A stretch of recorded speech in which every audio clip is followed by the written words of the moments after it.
Voltamos para concluir este módulo.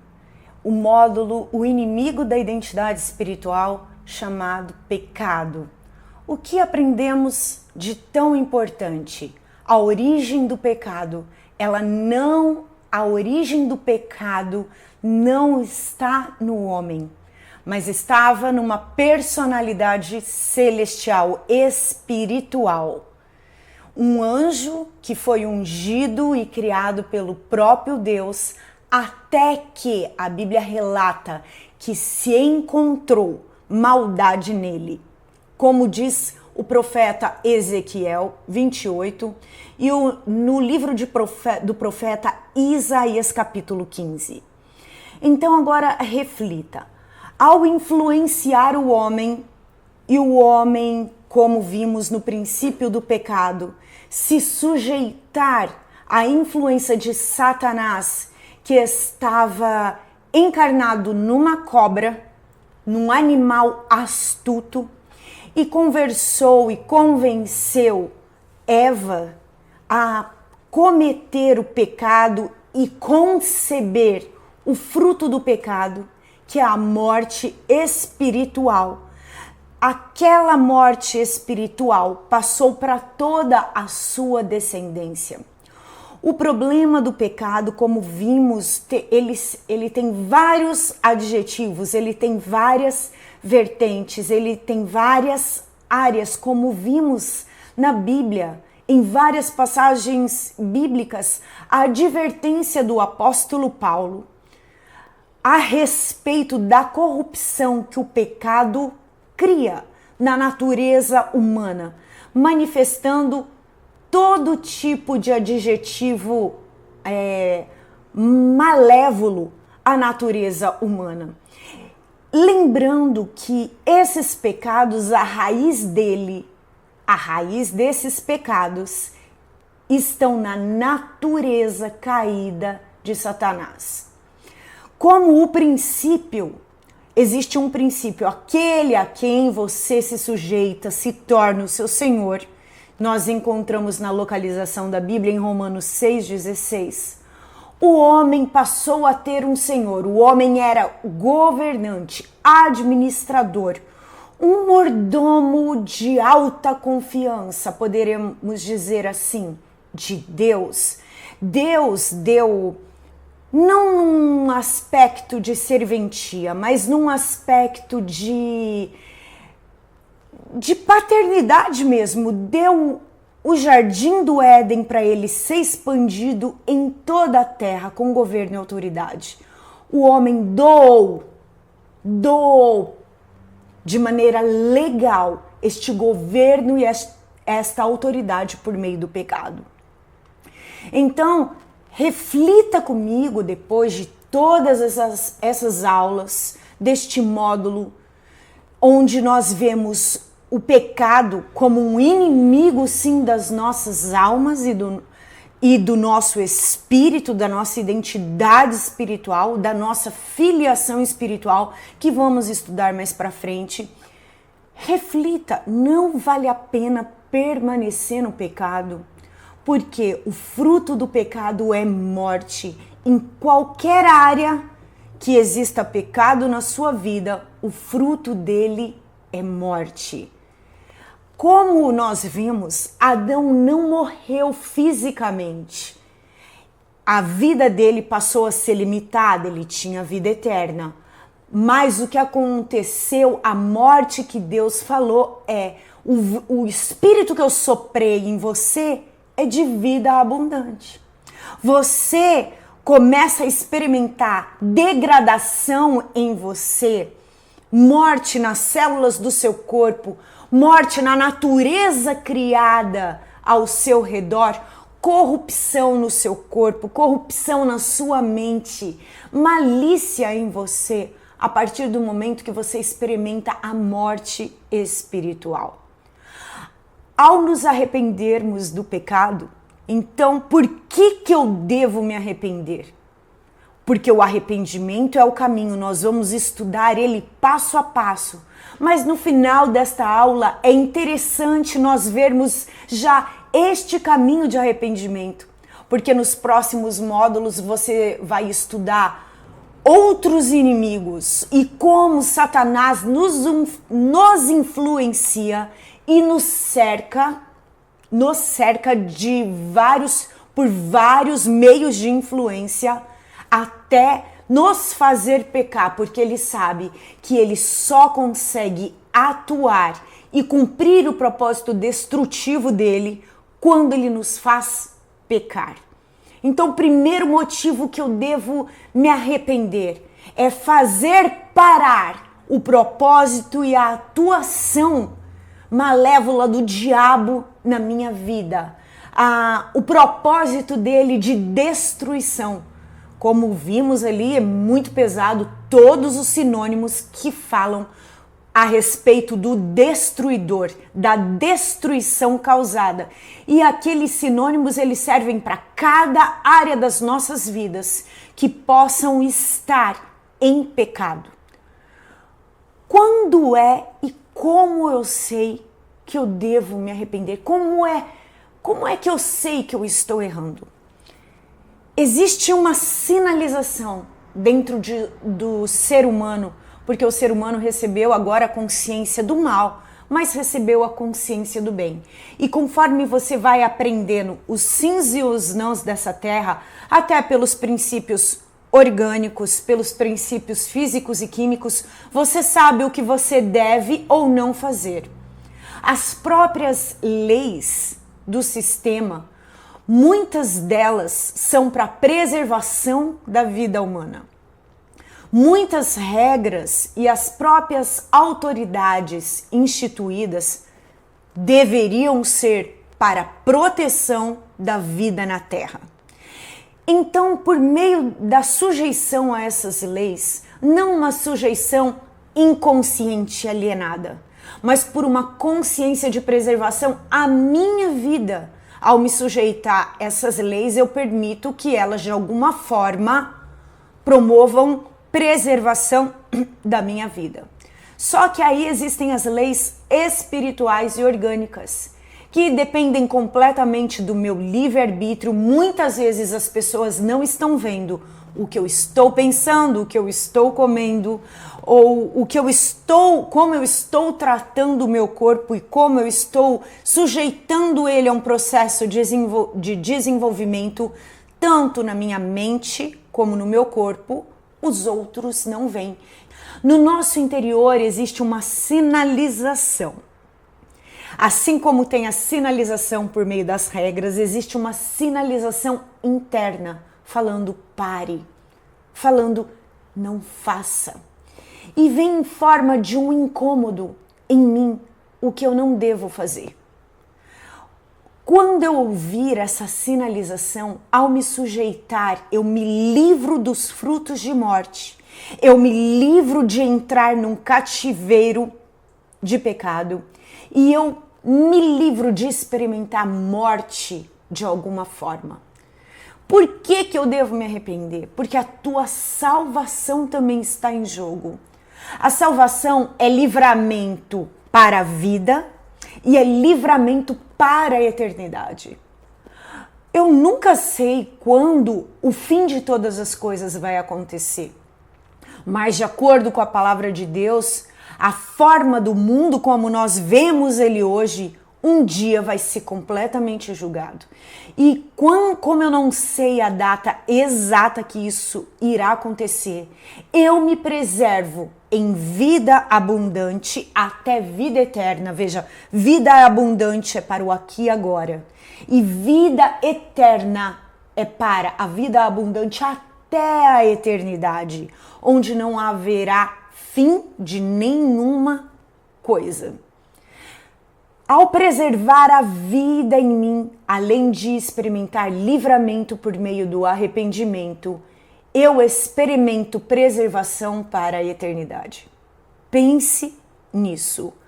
Quando eu devo me arrepender? Toda vez que aquela sinalização vier dentro de você, aquela sensação, um peso na consciência é o termo usado. Quando você tiver peso na consciência, você deve se arrepender. Agora veja o que está escrito em 1 João, a primeira carta de João, versos 8 e 9. Se afirmamos que estamos sem pecado, enganamos a nós mesmos e a verdade não está em nós.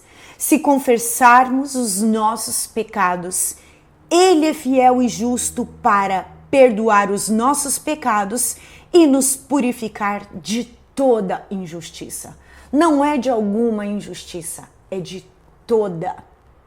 Lembre-se, Deus, ele faz questão de se esquecer de todo pecado confessado. O arrependimento é uma mudança de mente, e a mudança de mente, ela manifesta mudança na forma como eu falo e nas minhas ações, no meu parecer e no meu proceder. Esse é o verdadeiro arrependimento. Uma mudança de rota, 180 graus. Eu estava caminhando para um caminho de morte, eu me arrependo e caminho para a vida. Então, ao se arrepender, você está ali zerado no mundo espiritual. A legalidade que estava sobre a sua mente, aquela influência perde o poder sobre você. Porque quando eu obedeço a vontade forte da carne influenciada pelo mal, ao me sujeitar a ela, ela se torna, esse espírito se torna o meu Senhor. E aquela vontade fica cada vez mais forte, porque se tornou senhora de mim. Para isso, nós podemos dar o nome de cativeiro espiritual, cadeias espirituais, quando você está preso pela quantidade de vezes que você se sujeitou a uma influência maligna na sua mente. Como eu faço para esta influência sair da minha vida? Eu não quero mais esse cativeiro. Você está falando e eu reconheço áreas que eu tenho esse cativeiro. Eu não queria fazer determinadas coisas, mas eu faço, e quanto mais eu faço, mais eu quero fazer e mais consequências desastrosas acontecem na minha vida. Eu já estive nessa realidade. A Bíblia diz lá em Tiago: resisti ao diabo e ele fugirá de vós.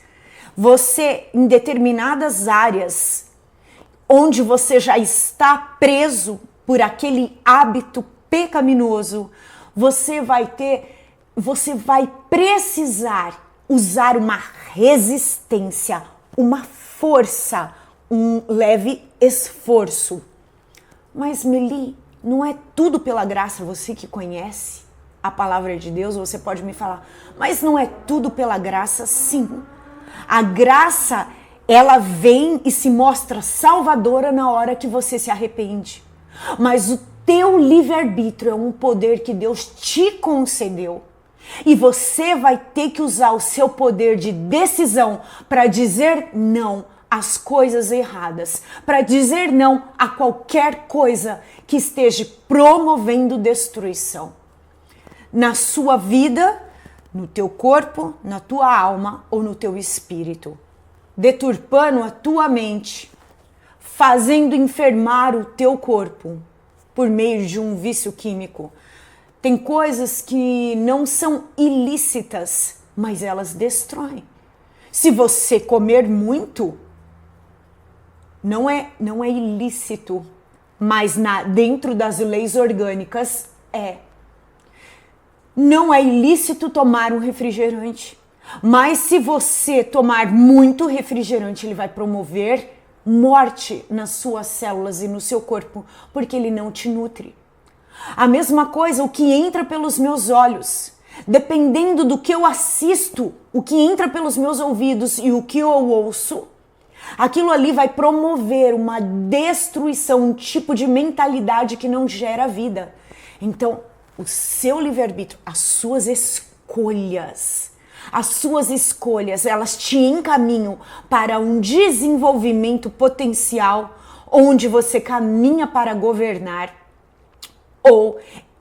e para exercer o autogoverno, ou elas te encaminham para a destruição, aonde não há controle sobre nada e tudo te controla. Você se sente bem ouvindo isso? Tudo me controla e eu não controlo nada.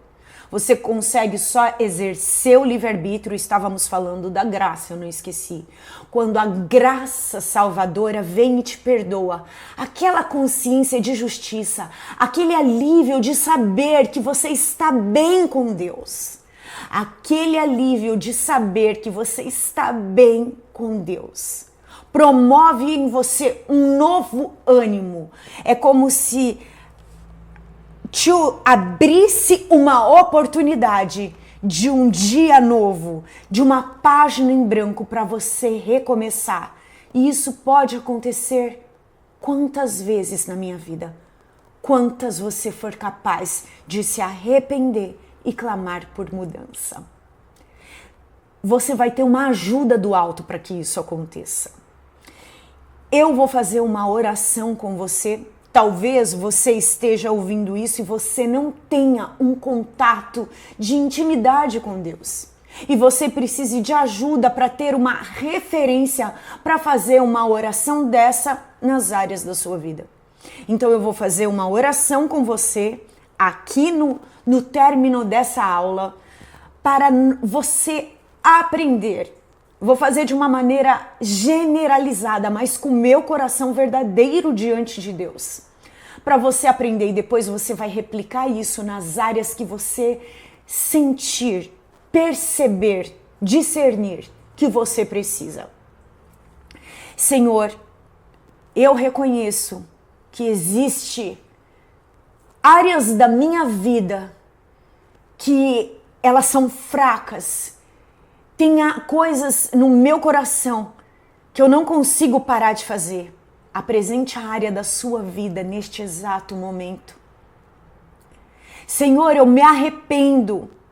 Eu me arrependo por praticar essas ações. Diga o nome das ações. Pode falar qualquer coisa para Deus. Pode falar tudo para Ele. Ele tem prazer em te ouvir. Ele tem prazer em ouvir a verdade ao seu respeito. Senhor, eu te peço perdão por essas práticas, por esses pensamentos incorretos, por essas coisas que estão dentro do meu coração. Elas me trazem um mal-estar. Senhor, por favor, me perdoa. Senhor, eu clamo o sangue de Jesus, o teu sacrifício na cruz, a redenção que há em ti. Toca-me com a tua graça salvadora e perdoadora.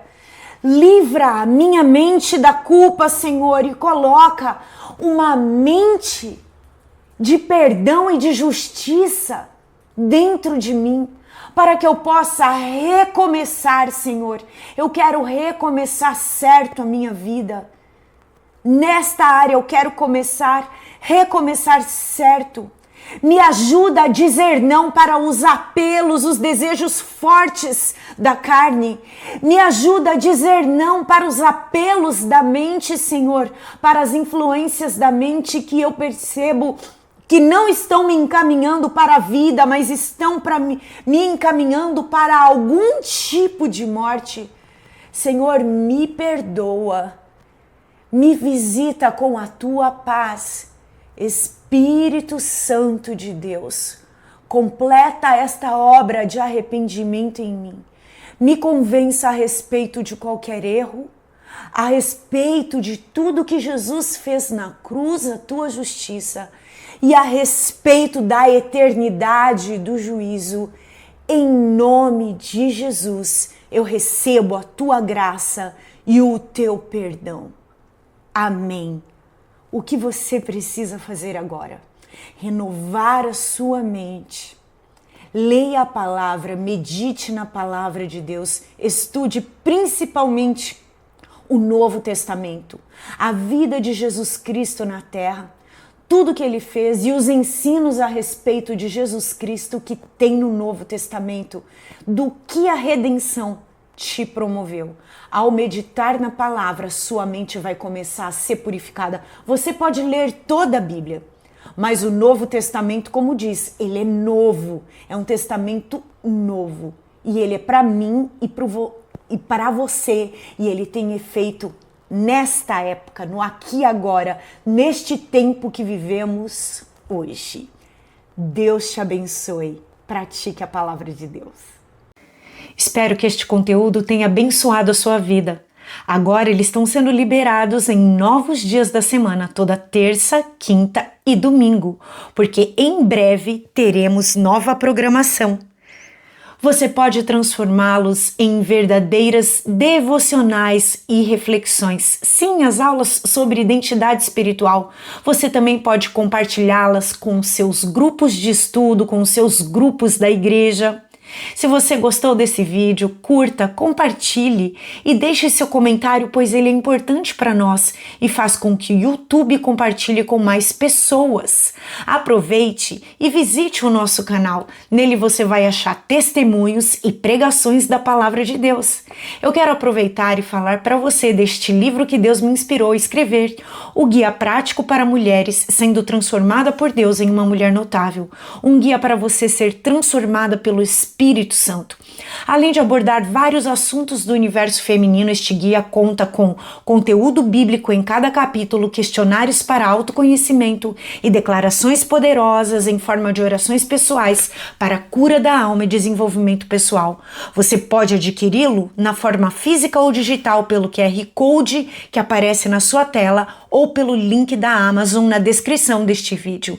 Deus te abençoe. Nos vemos no próximo vídeo.